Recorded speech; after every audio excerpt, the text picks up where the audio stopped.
I want to start off with this. Because it's officially November 13th. Right now when we're recording this. Hopefully, if I edit this motherfucker on time, they'll be seeing this shit on November 14th. It's my birthday today. If y'all don't subscribe and like to this shit, you're hating. You're hating. Hey, bruh. You're hating. You're hating. Whoever watches this shit, bruh, oh God, this shit would not happen without this fool. Because he was the one who just said, hey, let's just fucking do it, bruh. And I was like, fuck it. I kind of forced him.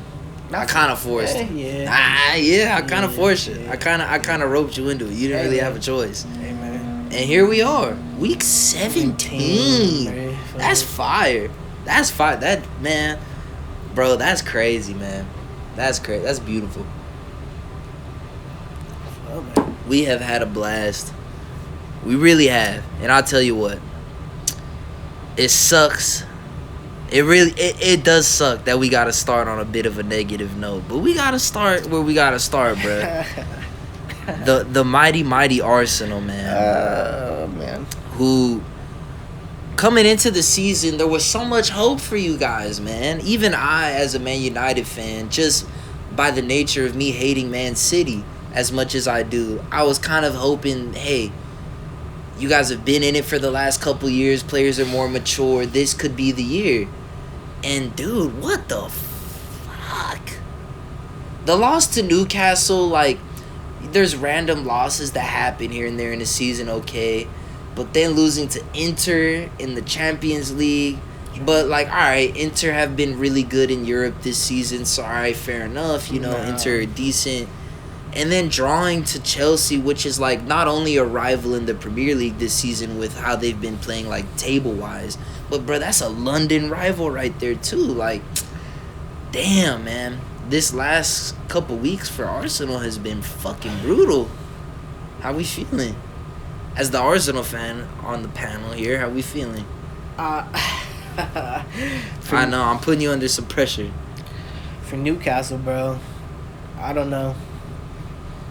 I guess it's like how you said. It's an unfortunate loss, and we gotta get better from those. But losing to Inter, I feel as a team, Arsenal were better than AC Milan. And who did Inter just lose to recently before they played this game?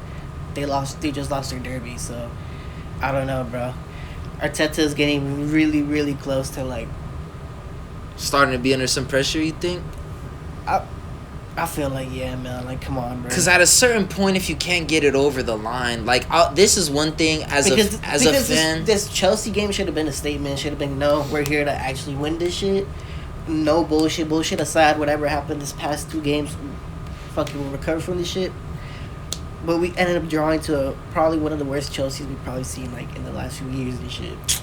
Well, Chelsea's been on some really good form this season. They're young. So I would say maybe more like last season they were one of the worst. But, like, they're not the best Chelsea that we should be drawing to right now. I can see where you're coming from. I feel like you're underrating Chelsea a little bit. I see what you're saying as far as, like... Cole Palmer. Cole Palmer's cold, bro. That's cold Cole Palmer. I feel like this definitely was a chance for Arsenal to have a big statement and get a big win against the rival and... like you said, kind of show that you guys are still for sure in the title race, and that unfortunately didn't really happen. Fuck, dude. Like, is Arteta the manager that's gonna be able to bring in silverware? I guess is kind of the question that I want to ask you as a non-Man United fan, because this is the thing. I gotta give the guy credit. When Wenger was out and Emery was there for a bit and everything, like, Arsenal had been in kind of a shit show for a while. And I feel like Arteta really got shit back on track and got you guys to being a more serious club again. Yeah. But has he peaked? Has he hit the kind of top of what he can achieve as the manager of Arsenal Football Club? I feel like that's the vibes of the clubs, bro. Like, I don't know if you've seen in the news that Edu was leaving. Yeah, I did see about that, yeah. So, he hasn't came out and said anything about it. So well, let's be honest. The transfers have been one of the most underwhelming parts of Arsenal over the last few years. Declan Rice was a really good signing, but he was really expensive. Yeah. And a lot of the signings besides that have just not made a significant impact on the squad, unfortunately. Like, Havertz has been a big-time failure. Timber can't stay fit. I can't even think of a lot of the other signings that have been made in the last couple of years. Like, Zinchenko doesn't even play anymore. So that's my question about that. Is that, like, probably going to be his excuse to probably buy him more time? And see, like, oh, I'm going to wait until we appoint someone else and we'll fucking... If I was an Arsenal fan, if I was in your guys' shoes, that would probably be my opinion. Because he's shown that he is a very, very good manager. He's shown that he's able to get results out of the squad. He's built up this team under his vision. And there's been so much investment into Arteta ball. And so to just drop it, to just move on now when he hasn't had it, it's not like you said, like the transfers haven't really been on that top level to where you could say he's gotten the full support from the board and everything. Yeah.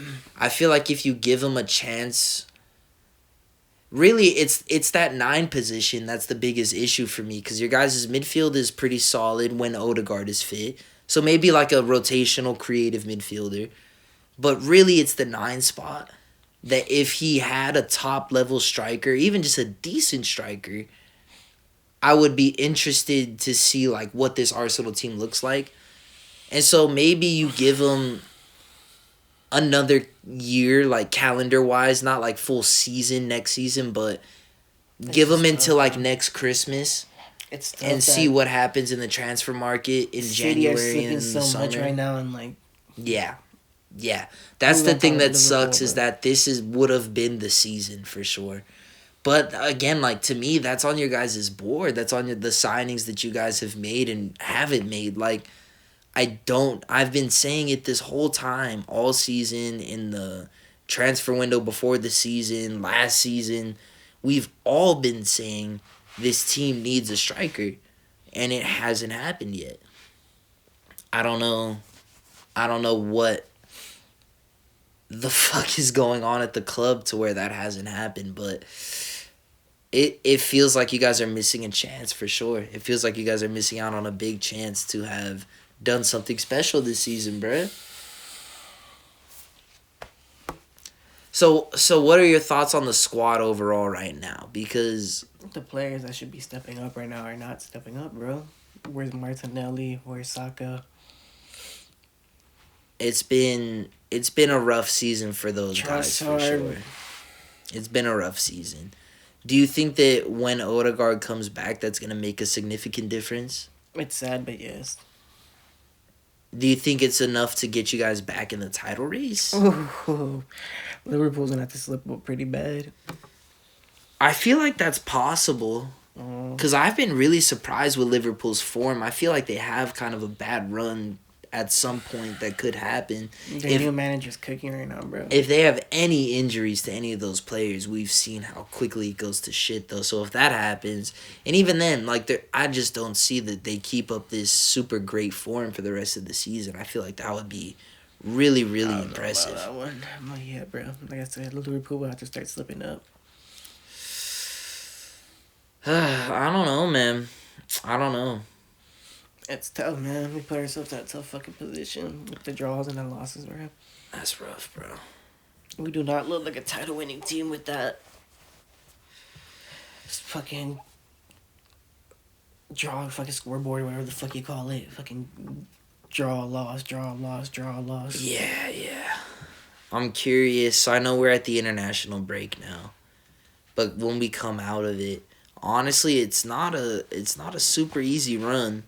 Because Sporting have been really good in Europe. That'll be a tough game. With your new manager. West Ham is always a kind of tricky game. London Derby. Obviously, United, who knows how we'll look by December. Who knows? Yeah, man. You guys got not the easiest run for the rest of the year for 2023. We will have to see, man. We will have to see. Who does Liverpool have? Let's see.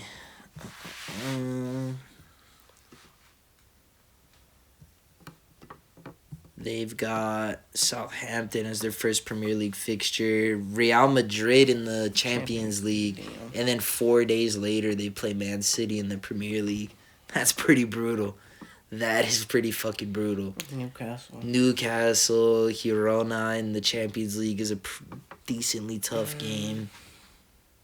Yeah, they've got some tough games in there, but you know they have looked good. They have looked good. We'll see. I will be very surprised if this great run of form they've been on so far continues, but I don't know. We'll kind of get into some of that stuff a bit later. Moving on to another team in the Premier League that's at a weird spot. I mean, we don't got to spend too much time on it, but I wanted to talk about the good run of form that Man United have been on under Van Nistelrooy. That shit was interesting. It's just always funny to me to see how that new manager bounce is so real. Like, I'm happy as a fan that we're playing better, of course, but it is... They dropped you Leicester twice. Leicester twice? Yeah, in the cup and in the league. That's hilarious. It's really interesting to me to see, like, how a lot of players just kind of turn on their form out of nowhere. Where, like, it feels like they weren't playing as hard for the manager previously. I guess emotions really doesn't matter in this game a lot more now. I think that is true, but I guess... Not shut the fuck up and get over it to win the fucking league. There's part of it that kind of stings a little because it's like, damn, bro, Ten Hag got sold short as hell, bro. Like, Hey, you said. Go run 2 miles. Told me you said after. We got a game on Sunday. Just gotta tough it out, I guess. Yeah, just gotta tough it out. But, first of all, fuck you. Proud of the boys for turning it around, at least under Van Nistelrooy, though, all that being said. Happy that we're moving in a bit better of a direction. And I am very, very interested to see how this team plays under Ruben Amorim. There has been a lot of talk about the whole 3 at the back system that he likes to play. Him and Bruno Fernandes are going to kiss. Him and Bruno Fernandes are going to kiss, of course. Yeah. It'll be really, really fascinating to see how this team develops over the next couple weeks in training once we come back out our next match against Ipswich. Man, fuck. I'm pretty fucking hopeful right now. And admitting that, especially on camera to the internet, is scary. That's interesting. But... Bro, you guys had an interesting run of form, bro. Why is your team bipolar, bro? You know what's crazy? I was about to say we just beat Man City, but that was Sporting. But that's our manager, so that's us technically. So fuck it. We just beat Man City in the Champions League. Who's Man City? For you guys. What you mean? When did you guys beat Man City in the Champions League? Ruben Amorim coached the team God. That just beat Man City in the Champions League. Oh my God. Who is our coach. Oh my God. So by like extension, basically. Yeah. We just beat Manchester City. Yeah, right. In the Champions League, right. Basically. That was your squad that was out there playing? Our coach was out there coaching.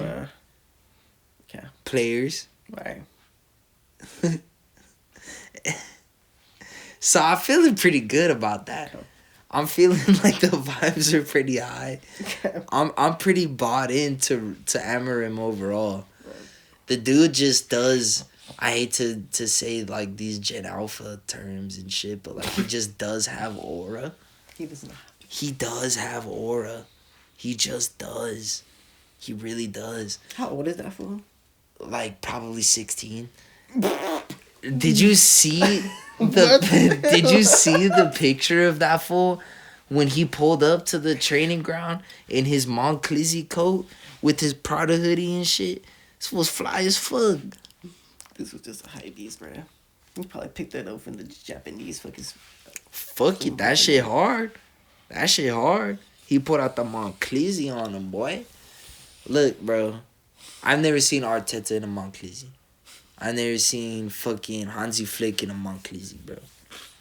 I'm just saying. Downfall, bro. You guys are gonna have fucking too much drip and fucking just focus on that. That's never a downfall. Just be a fucking banter, fucking salesman club, bro. That's never a downfall. That's always a good thing. That's a good thing. Having drip is a good thing, bro. He is going to reinvigorate this team.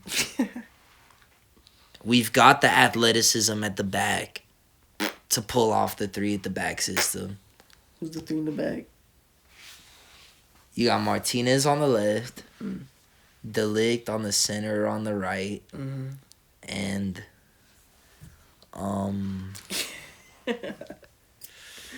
who for?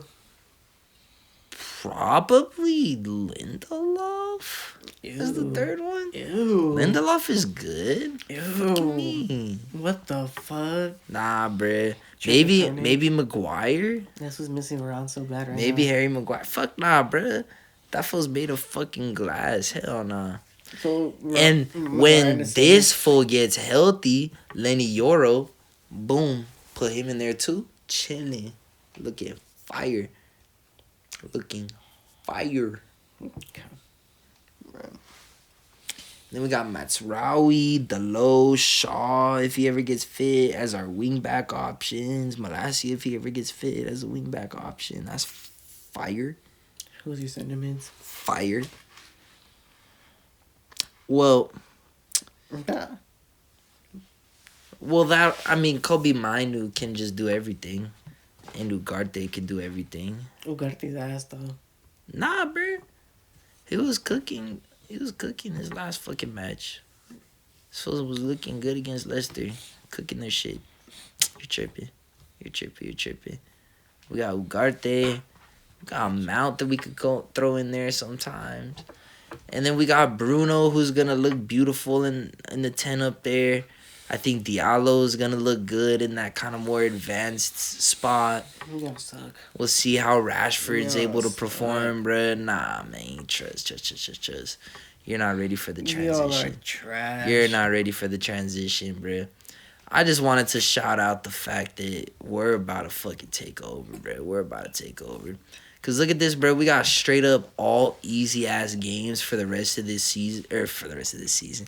Basically, we got all easy-ass games for the rest of the year. Arsenal's easy. Yeah. There's one tough one.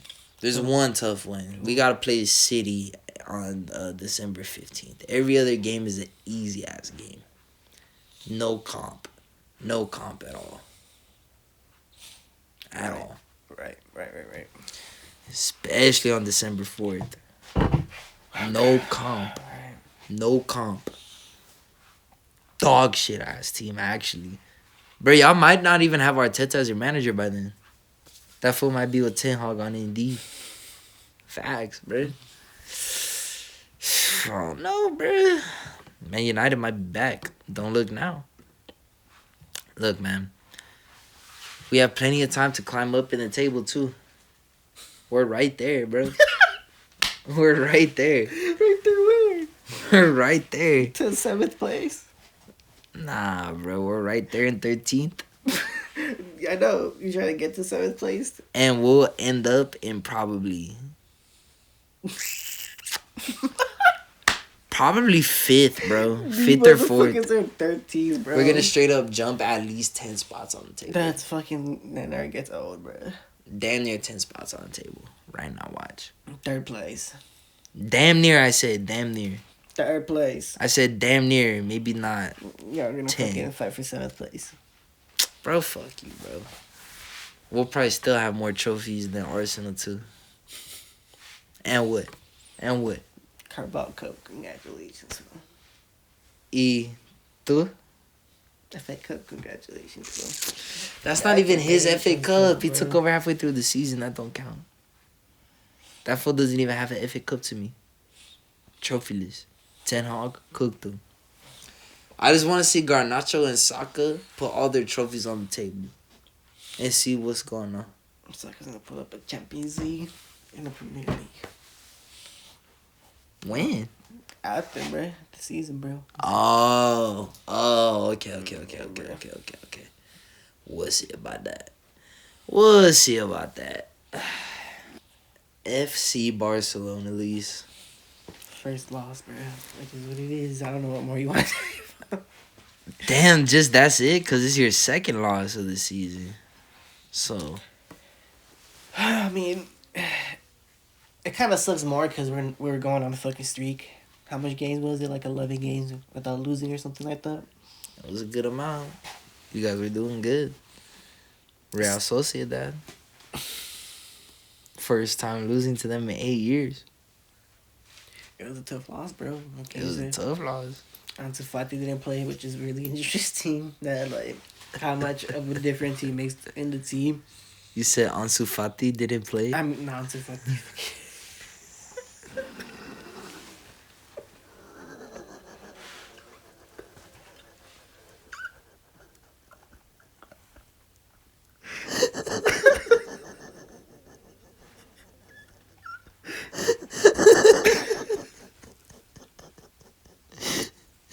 Bro, they're all the same thing, bro. Fuck. They're all so shit. Everyone's shit.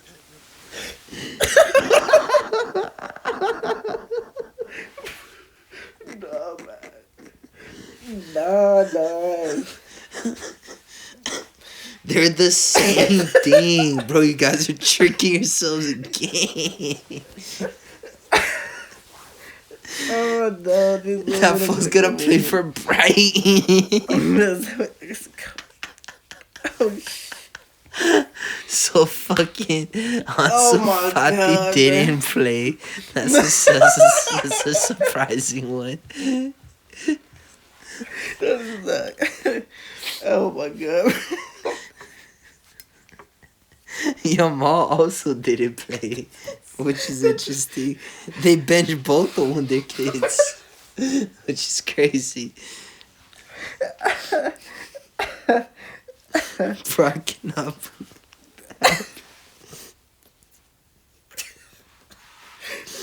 Oh shit.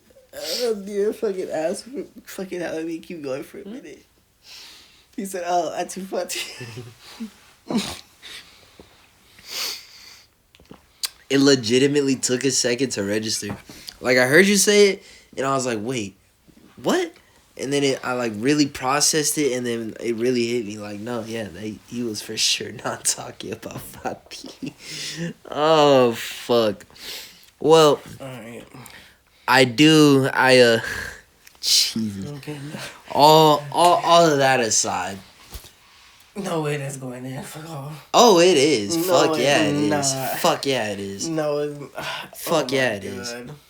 So all of that aside, with fucking Fati and Yamal not playing. I think your ball, bro. Oh, Lord. There's no way. That's going in for sure.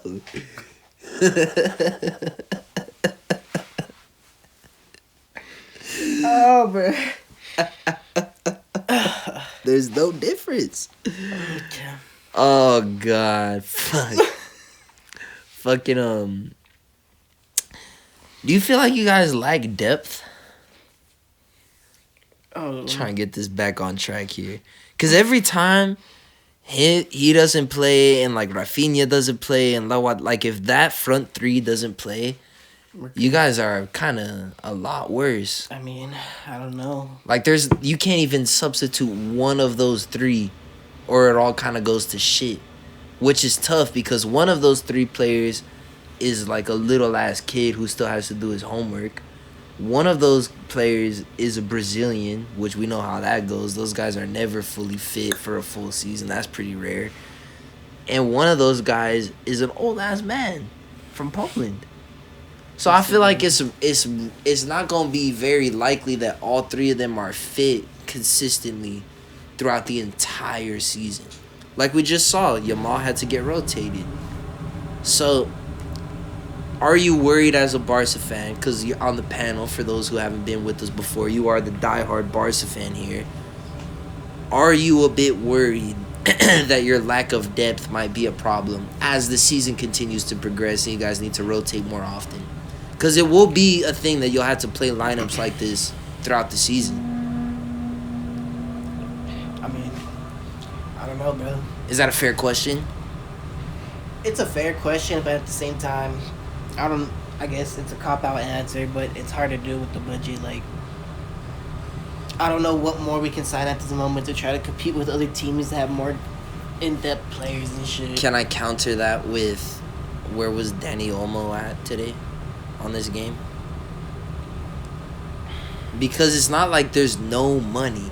I hear Barca fans, both you and just all over the internet, complaining about the money. Oh, we're not like Real Madrid. We can't blah, blah, blah, blah, blah, blah, blah. All they did was sign a player on a free. Just so happened to be Mbappe. That's unfair. That's like... Okay, but they signed a player on a free That's transfer. like $1 million in a lifetime. But they signed a player on a free transfer, and y'all go out and sign Danny Olmo for like what it was like for around 40 million euros, I think it was, something around there. And then y'all want to tell me y'all have no money. Like, no, y'all had money. Y'all just bought Danny fucking Olmo for some, which he's a good player, but just doesn't really fit in the squad at all. So, I ask, is it a money problem or is it the way the money's being spent problem? And you know why I could spot this shit? Because I'm a Man United fan. And so I know a thing or two about spending money in the wrong areas.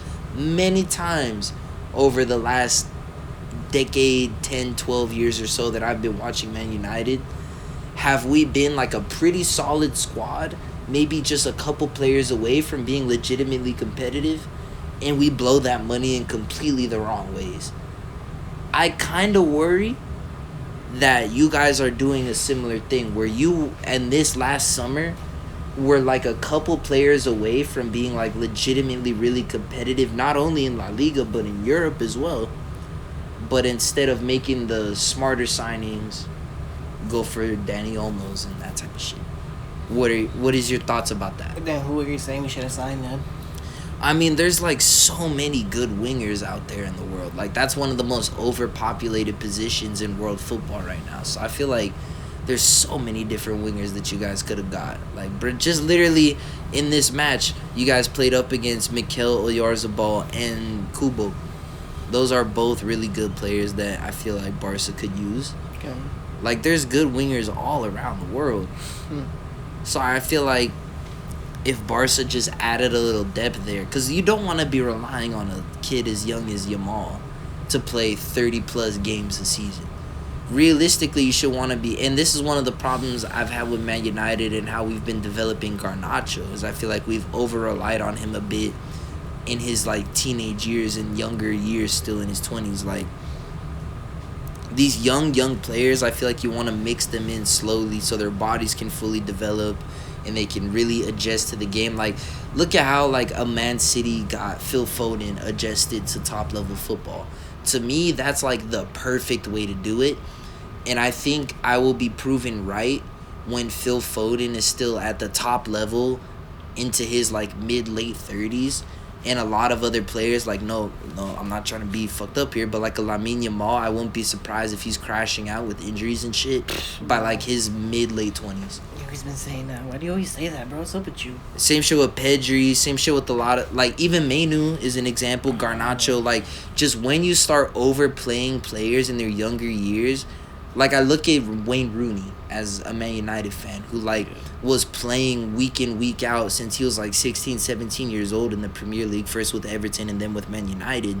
That had a serious impact. We saw his body break down earlier than, like, a Cristiano Ronaldo, who was playing pretty consistent football at Sporting Lisbon and then came to Man United and was kind of, not super slowly, but, like, brought into the squad a bit over time and really developed his body at a younger age too and put on that muscle mass to deal with the Premier League. Like, I just feel like when you take your time with the player's development a bit more, you have a higher likelihood that they play later into their career.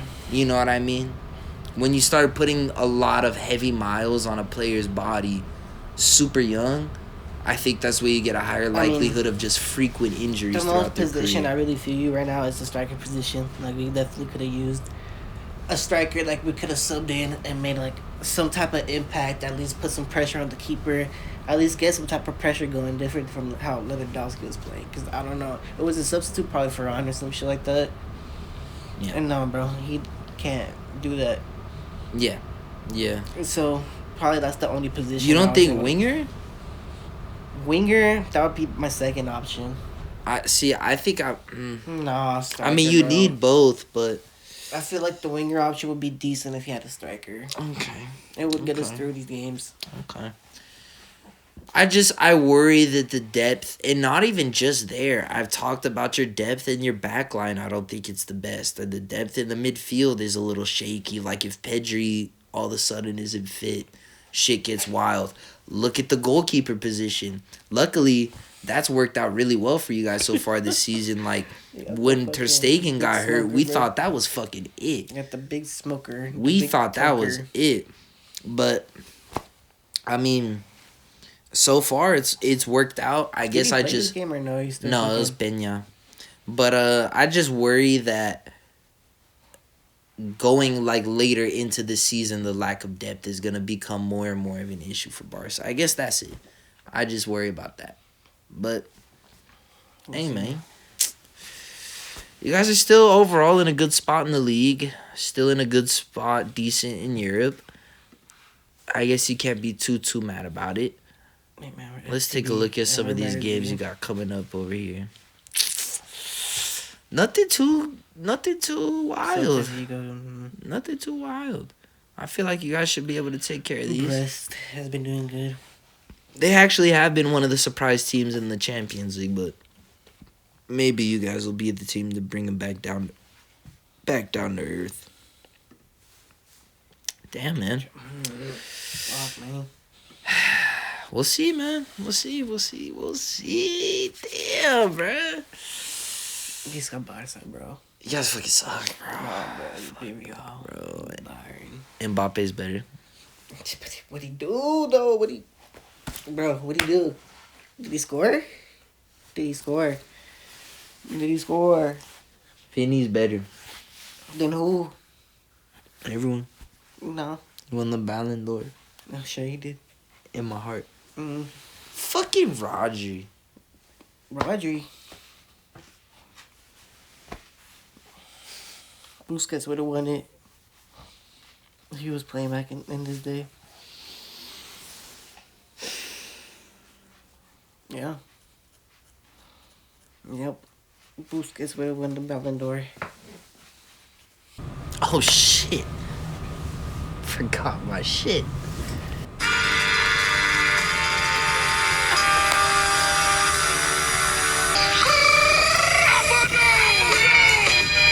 Take this lead with it.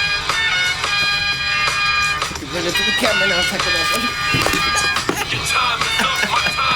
The champ of potting is here. So we're at a point right now in the storylines where I feel like kind of a I don't want to say a pause, but some of the stories right now I feel like aren't advancing as much outside of a couple in particular. Mm-hmm. One of the ones I want to focus on right now, I think the biggest story on everyone's minds at the moment is what's going on with the Bloodline. Yeah. And the OG Bloodline reunion. I feel like you've had some thoughts ever since the whole Jey Uso kind of realigning with them. Yeah. And now obviously Sammy's getting involved and apparently getting some other people involved too. I've tried my best to avoid spoilers for next week's Raw because I know it was pre-taped. But Next week's, I mean, this current week's. like the next upcoming Raw is Oh, what the fuck? apparently pre-taped, yeah. And so So you they're already seen spoilers of it? no, I haven't, but it's been hard to avoid. And from what I understand, they're gonna keep pushing, The like- person that we're possibly gonna say later on in this. like Sammy and them trying to add someone else to the Bloodline for the War Games match Not Bloodline, but like for the team. to make it 5-on-5 basically. So for now, in kayfabe, as long as it's still 4-on-4, we'll see. I literally don't know because I've avoided the spoilers, but I've heard Is it something rumors. Is it something that we saw this past Raw? Well, I've seen people talk. I don't know if it's going to be someone that we've already seen. I just know that there's been people saying, like, that stuff is still going to be happening with that, and Shit. we'll see what happens, yeah. Damn. So, maybe someone else is going to be getting added to the story, but for now, as it stands, with it being 4-on-4, how do you feel about the OG Bloodline reunion? We'll get into the War Games match later, but just the OG Bloodline reunion itself, how are you feeling? It's what the people wanted, bro. Fuck the people. I mean, I fuck with the people. Shout out to y'all. But how do you feel? Because I feel like you had some thoughts when the Jey Uso shit happened, and we never really fully got into it on here. I mean, yeah, he kind of gave up his solo career to go back to that shit, and it was kind of like him not selling out, but like Talk about it. it's not selling out, bro. But it's like he knows that's gonna make him more money than the solo shit right now, and that's probably gonna end up getting him a push later on. Who knows? Hopefully, that's why he's probably still doing his yeet shit when he fucking comes in and shit. Mm-hmm. But who knows? Because people have been talking about, like, oh, that's why they fucking are failing, because they come out with a different shit or whatever. So who knows fucking what direction that's going to go to. And then, yeah, bro. And the shit was that with Sammy. I see why they did it, because I was like, one of the biggest things that was going on when that shit was happening. I mean, yeah, like, it was kind of obvious to go back to Sammy. That was a huge deal for the Bloodline when it was going. But honestly, like I was telling you earlier, bro, we're going to see with Sammy, bro. Because I don't know. He might turn heel, bro.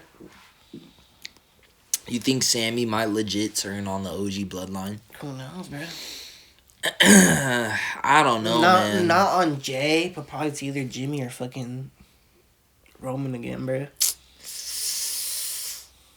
Like at Survivor Series or before? Nah, Survivor Series, probably after. Okay, after. Mm-hmm. They're probably going to carry this for a minute real quick. So, okay. I can see that. Are you excited to see the OG Bloodline back together? I mean, yeah, because it's honestly like, what the fuck else does Roman have and shit? That's kind of one opinion that I've seen that I feel like is interesting, is that we're already kind of digging into like the previous hits of the Bloodline, and that kind of speaks to where we're at overall, that the story isn't necessarily advancing into like new territory, you know what I mean? We're kind of maybe getting closer to the end of the Bloodline saga, That should be at least in its current iteration, than we've expected maybe. But are they really? No. I don't know. See, yeah, that's I wonder. Honestly, I feel like the shit at WrestleMania with the final boss is gonna fucking. I feel like that's still gonna play a heavy role in everything. And continue shit again. I do agree. I feel like that is kind of an overrated opinion right now, that people are saying that kind of we're getting towards the end of the Bloodline shit, because there is a lot left to still explore with The Rock and everything. Yeah. And I feel like just it's the nature of where we're at in the schedule right now, where we're still so far away from Mania and the Rumble and all these other times where, like, traditionally that's where things really ramp up, and, you know, major championships like this one right here change hands and stuff like that. And because we're still kind of far away from that, I don't want to call this like a filler feud. Because I do feel like whatever happens at Survivor Series will help initiate whatever happens, like, building up towards WrestleMania. For the title, yeah. But it's also, like, not... Yeah, I don't know. It's just not, like, a feud that I'm expecting to see any conclusions, like, firm conclusions from. Like, whoever wins, whoever loses, I don't think will be super, super relevant. Because I feel like the way it's going to play out, whoever loses will still come back, and you know what I'm like, you see what I'm saying? Like, it'll be a fun match still overall, but, and I guess we're kind of already into what I was planning on asking you next, which is just your overall thoughts on the War Games match itself. Are you... Yeah, I'm excited to see it. Excited, yes, but what I want to ask you, I'm curious about, do you think we should be adding a fifth member to each team? You do? Yeah. Really? Yeah. I disagree. I feel like having the OG Bloodline as just the four members that kind of were really a part of it. Obviously, Solo was a part of it back in the day as well, but he's kind of doing his own thing at the moment. Yeah. So having just like the four remaining members of the Bloodline together versus the four members of the new Bloodline that we've been introduced to and become familiar with over time on TV, like, because I know that there's other members of the overall Bloodline that could be added to Solo's little crew, that, you know what I'm saying? Like, I know that that's out there. But I feel like we're so close to Survivor Series. Do you want to introduce a new player to the field? And then not only that, but who, like, really makes sense to be added to the OG Bloodline as the fifth member? Like, there's no one else who was really involved like that. You know what I mean? There's plenty of people who would not fuck with Solo and like be pissed at that fool, but why would they team up with Roman and all those, like, you know? Like, everyone that Sammy tried to go to originally, they had very valid reasons for why they wouldn't want to join up with Roman and them. So I don't understand the whole,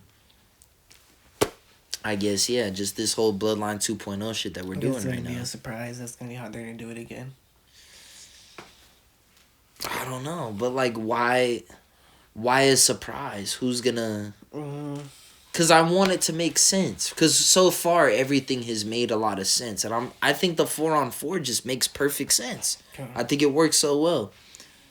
So whoever it is, whether it be like a Seth Rollins or a Cody Rhodes or a fucking whoever it is that Sami Zayn tries to convince, a fucking Braun Breaker joining up with the Bloodline, like, dude, come on, like, what the fuck does he have to do with any of this shit? I've seen a lot of people say it's probably gonna be Cody Rhodes since the last tag team match. And see, even then, like, why? Why? He doesn't need to be involved with this shit anymore. He just doesn't need to still be involved with this shit. I don't know, man. I don't know what motivation Cody would have to, like, put himself in this feud. It's just irrelevant to Cody and what he's trying to do as the champion.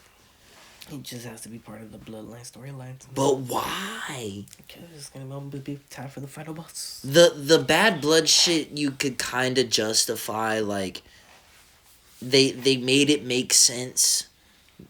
But I feel like Cody was very open. Like, his character was very open about, especially if this is it, and I'm done being involved in this bullshit. Especially if Kevin Owens joins the new Bloodline or whatever. Bro, I don't think KO's gonna join up with them. He's gonna be busy beefing it with Randy. That's gonna be the Survivor Series supposedly match. Out or whatever. That fool broke his fucking neck or whatever. But I'm saying by Survivor Series, he'll be back. That'll be the match that happens there. Like, KO's not gonna be involved in none of this shit. I don't know, man. I don't know. I guess I just don't feel like there's anyone that's like a good fit that makes sense to be added as the fifth member. And because there's no one that's obvious on either side to be added, I am left thinking, like, well, why force it? If we're only forcing it because it's, like, tradition for there to be a 5-on-5 in the War Games match, like, that's a pretty stupid reason. Let's just make it 4-on-4 if that fits better. Mm-hmm. You see what I'm saying? So, yeah, that's my thing, is, like, let's just do what makes the most sense, which to me, it makes the most sense to do a 4-on-4, so let's just keep it there. I don't know. I feel like, yeah, we just don't need to force it.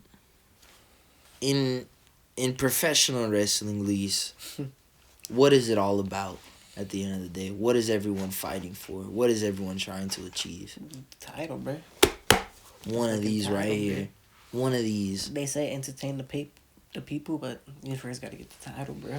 That's what it's all about. And for... You get the people when you get the title, bro. For the men's side of things, those top belts, that WWE Championship, that World Heavyweight Championship, those have always been the goals, but those are hard to achieve. And for the up-and-coming members of the roster, it's nice to have a little stepping stone. Like Intercontinental, bro. That little Intercontinental Championship, that United States Championship. And over on the women's side of things, that hasn't really been there. Just the women's on both shows, I guess. Just those big titles, which has made it tough for the mid-card members of the roster, the up-and-comers, to fight for... to give them kind of a goal to work towards. And finally, that has changed. Finally, that has changed with the United States Championship being announced recently for the women's roster. The division. And for the women's division. And I'm very excited to see where that's all going. But before we get into the speculation of who we think should win it, I have just a tiny little rant. I'm a little upset with how it was announced. Just like a quick little... It's my honor to present to you. In a pre-recorded video package. Like... I feel like the women's division have really deserved this. They have worked really hard. You know, I feel like, especially coming off of the heels of the Crown Jewel Championship, Bullshit, which in the last episode on here, I gave my thoughts on pretty openly. And you know what's stupid? I'm sorry to cut you off, but it really didn't even matter because they didn't team up for this last episode of Raw. Who? Liv Morgan and the fucking Nia Jax. Yeah, basically, yeah. And then that's just meaningless. It did, yeah. And Gunther is already coming out and saying, who cares, I'm still the World Heavyweight Champion, so it's all, yeah. No, we knew that it was all kind of fake. And now it's been proven that it's fake. But still, we had, like, literally weeks of the dudes in the suits walking around in the white gloves, carrying the belt around, showing it off. We had the boss man, Triple H, coming out, which does not happen often. He only comes out for big things. And that fool went out and did the whole announcement for Saudi Arabia and made it all fun. The titles, bro. That shit was so funny. And for this, which is actually a landmark moment in women's wrestling, it gets a pre-recorded video package. That's fucking unbelievable to me. That shit's harder, bro. That shit's fucking actually good. It's a huge deal. It's a huge deal. And I just can't understand why they wouldn't have Nick Aldis, at the very least, Nick Aldis come out. Maybe Triple H as well. I would have even loved to have seen, like, Stephanie McMahon and make it, like, a whole celebration of women in wrestling, women's wrestling, and, like, really... a tournament or some shit like that? Yeah, like, make it a big thing. Yeah, exactly. Announce a tournament or something. Like, let's make this a big deal. Let's build some hype for this belt. But instead, it's just like, oh, it's here. Yay. More details are going to come up later on. I just can't fucking understand how they thought it was going to be cool to, like, give this such a shitty launch. And what's crazy is I haven't seen a lot of people saying this. I feel like when I watched it, I was like, oh my god, this is so botched. People are just overly excited about the new title, but like... people are so happy that it's here now, and I feel like no one's acknowledging the fact that, like, bro, this announcement was underwhelming as shit. And I know it's kind of a nitpick, but, dude, this is a big deal. A new title just got added to the that doesn't happen often. When Seth Rollins got his World Heavyweight Championship, when it got added last year, that was a huge deal. They made a whole big thing about that. Like, I don't know, man. I don't know. This shit, it was just a really shitty launch. So I had to get that off my chest because this has been pissing me off ever since that last fucking episode of SmackDown. But besides that, who do you think should be the inaugural Women's United States champion? And why? Wow. Interesting, bro. Wow. Honestly, bro, I feel like that's where we're probably see a difference between Jade Cargill and Bianca, and they're probably gonna come up against each other in some type of way to like for the belt or something. Really? And I feel like it's gonna have to be Jade Cargill, just to like, because I've seen a lot of Really? people complaining about she's not getting her push as a fucking independent wrestler. Okay. I'm not mad at that. I'm not mad at that at all. That's not what I was expecting, but Because I'm sorry, it's like all the other, like Bailey, yes, okay, or but she just won the fucking. She just had the women's world championship, and she's like always in the picture with it and shit.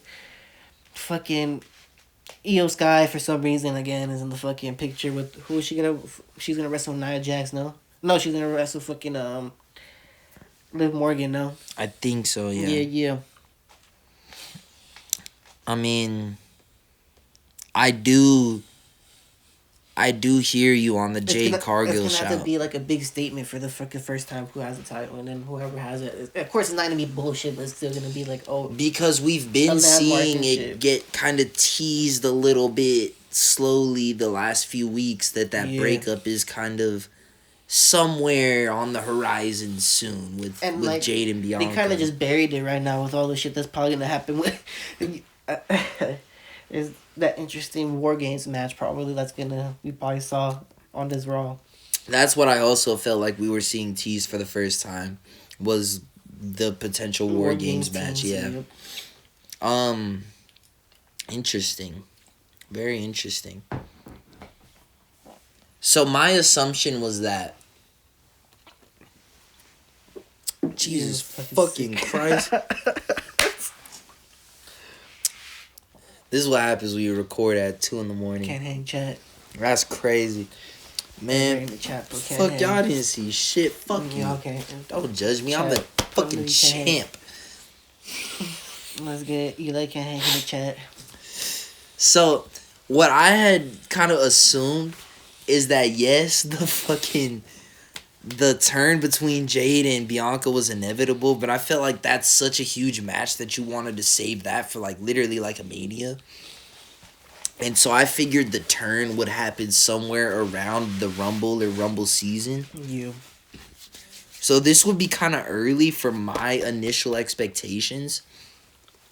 But if they want to get the feud started now and then build it up, like maybe have their first match at the Rumble and have like a blow-off match at Mania, something like that. Like For the I could see titles or that. what? If you want to involve the United States Championship for a bit, sure. No, I'm talking about the tag team titles. When are they gonna lose those? Because at some point Oh. they have to lose those. Well, obviously, like if one of them wins the United States Championship, like You that think whole that shit's gonna tag start team falling shit's apart? just Mhm. gonna be kind of One of them will collapsing. probably Yeah, just walk off on the other one. yeah, and it'll get the be other it'll one be as beats. something like that where like the whole team just collapses for sure. But I do. Give you yump. I wasn't thinking that direction, but I could feel you on that Jade Cargill call. That's actually interesting. I do think that it would be a good way to get the breakup going, a good way to establish the U.S. Championship is having like a lot of weight and a lot of value because Jade is obviously a big star. I'm interested. I like that call actually. That is interesting, and you didn't. One thing that I find interesting is you did not say the name that I was thinking about. And I think a lot of people are thinking this name as well. Bianca. Chelsea Green. Oh, interesting. You don't... Do you see my vision? Yeah. Do you see my vision? Kinda, yeah. So I'm a big fan of, like, heel champions that are, like, the coward, always trying to take the easy way out. Not funny, but, like, interesting and shit. Funny? No, I do think it's funny. Like, just trying to cheat in every single way possible. Kind of like how Dom does right now. Like, just being that cowardly heel, but, like, smart coward heel. Like, I feel like Chelsea Green plays that really well. I just feel like her character work has been really, really one of the highlights of the women's division over the course of this year. Like, her and Piper's segments are always highlights of the show, like, just comedy-wise. And I feel like she is an underrated in-ring performer. And I just think a short... It doesn't have to be a super long run. Like, just a short but strong run as the inaugural United States champion, I think would do her a lot of good, legitimizing her character and just her as a wrestler. And, like, I think it would be a good signal to the mid-card of women's wrestling in general. Because, like, I like where you're going with the Jade Cargill call. I think that's interesting. But we know that Jade's future, more than likely, is at the very top of the card. Like, we know that that's a super-duper star. That's how she was billed in AEW. That's how she was billed when she was signed to WWE. We know that eventually their vision for her is being in the women's championship, the women's world championship picture. I feel like Chelsea Green is one of those wrestlers, and this is with all due respect because I think she's fucking phenomenal. But I think that her ceiling, by the nature of her being more of a comedic character, is a bit lower on the card. Like, comedy characters generally don't get to be like the top champions. But that doesn't mean you shouldn't be rewarded, because she's done really great work as that comedic heel character. And yeah, I just think that her having a nice run with the U.S. Championship, drop it to someone like a Michin, who's another mid-card women's wrestler who's been putting in some great work this year, doing a lot of great matches. Like, I just would like to keep it really more in the actual mid-card, like the heart of women's wrestling. And just, the mid-card is the heart of wrestling in general, because a lot of these main event guys don't actually wrestle as often on the shows, whereas the mid-carders are, like, putting in the fucking grind. So, like, and just... the mid-card championship should be for the mid-card talent. It gives them goals to strive for, and it gives the whole roster value in a way, if that makes sense. Like, obviously everyone has value. I'm not trying to say they don't, but when you don't have, like, an attainable goal to work towards as a act on the show, I just feel like it makes it harder to write stories and to get us to care as the audience versus giving those mid-card talent an attainable goal to work towards makes all the stories a little bit more interesting, gives them a bit more weight. And so keeping that title in the actual mid-card, I just think for me, I would like the message that would be sending, as far as, like, to all the talent on the roster, like, work your ass off, do your job, make your role in the show, however small it may be, as good as you can, and you could be rewarded for that. Because I feel like that's kind of the embodiment of someone like a Chelsea Green. Like, she never gets the biggest role in the show, but whatever time she gets on TV, she's definitely going to make the most of it and put her all into it and try and make it as entertaining as possible. And I feel like that's the type of shit you want to reward. You know what I mean? And there's definitely a lot of other people that kind of fit in that same category. Just for me, Chelsea Green has been kind of on this run of momentum this year. Like, even at Money in the Bank, I know it was in Canada, so that kind of played into it because she's from there, but there was, like, a lot of kind of hype and momentum hoping that she was going to win the women's Money in the Bank. Yeah. I even talked about it on here, I think. Like, there has been a Chelsea Green movement this, like, last few months at least. I feel like kind of this whole year, damn near. I feel like a lot of people, including myself, just really appreciate the comedy that she brings to the show, and, like, it's really fucking good. And let's be real, bro, like, I'm a fucking Zack Ryder guy at heart.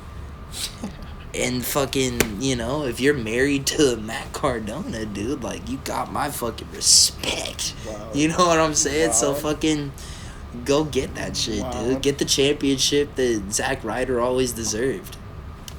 You know what I'm saying? It's a W on multiple levels is my point. Interesting. It's a W on multiple levels is my That's point. an interesting show. I would like it. It would fit, but, like, interesting at the same time. I just think it would be good, bro. Like I said, those... I feel like if she would win it, she wouldn't hold it for that long, though. No, 100%. It shouldn't be. But those comedic, cowardly heel characters, when they're holding the gold, you could get so much juice out of that for, like, a couple months, a month or two. And then, like I said, yeah, have her pass it off to someone else and kind of establish that This is the women's mid-card title. It's going to be for women in the mid-card that help push them to the next level. 24/7 or whatever is it called? The fucking speed title? Exactly. You don't want to turn it into something like that. So you don't want to just throw it on whoever. Like, you want to throw it on someone who is going to get the fans invested into it. And I think Chelsea Green would genuinely get the fans invested into it. Especially if you put her into some good feuds early on. Maybe have her drop it to, like, I know I'm saying, like, Michin just because that's another person I thought done some great work, could be in the running for it. But someone else who I think is a great candidate is, like, a Naomi. Yeah.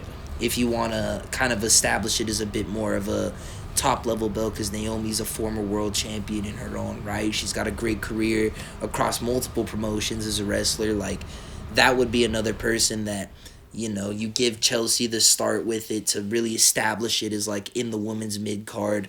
Have it get passed off to Naomi is, like, really firmly establishing it as being a strong belt that carries some weight. Have her run be a little bit longer maybe as the baby face and shit. Like, I feel like there's a lot of ways you could go with it that legitimize it. But yeah, I guess I'm just on the Chelsea Green hype train right now. I think that that's an interesting direction to take the belt. Do you think this is an unplanned ask? So I'm curious to see your response here. But this is what we'll close out on.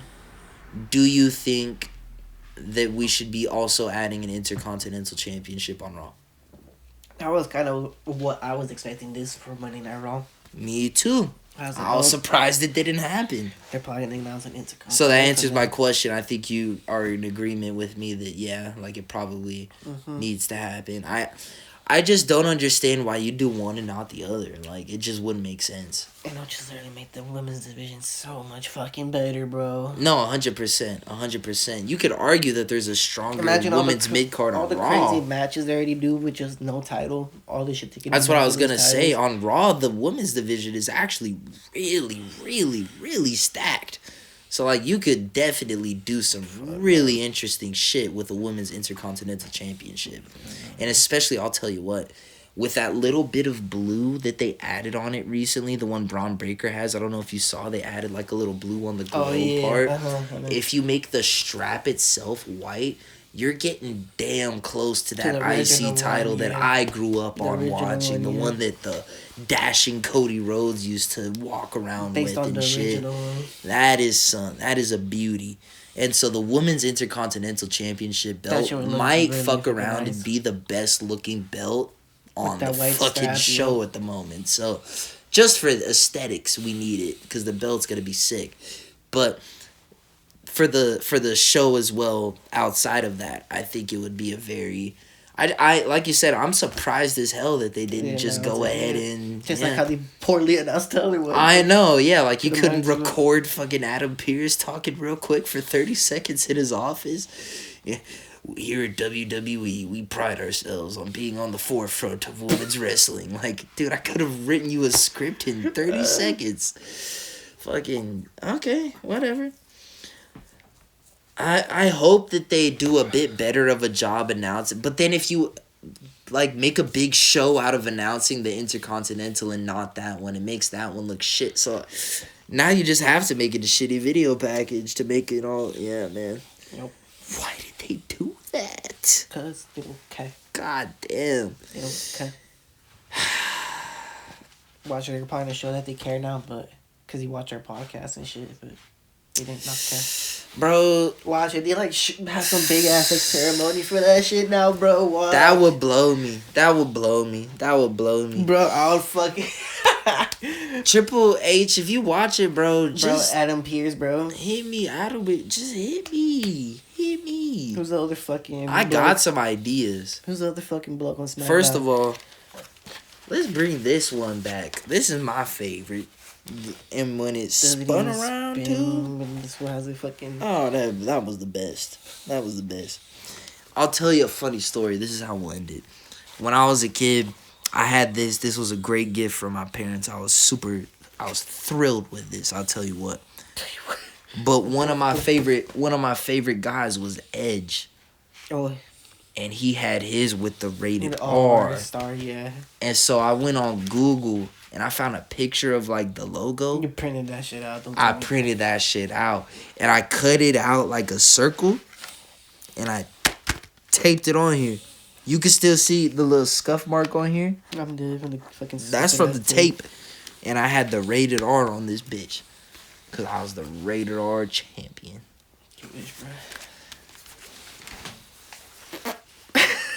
You think you know me? Oh, man. How did I fucking go from the women's division to that? Just. L show. Oh, sure. Fuck it, bro. Goated.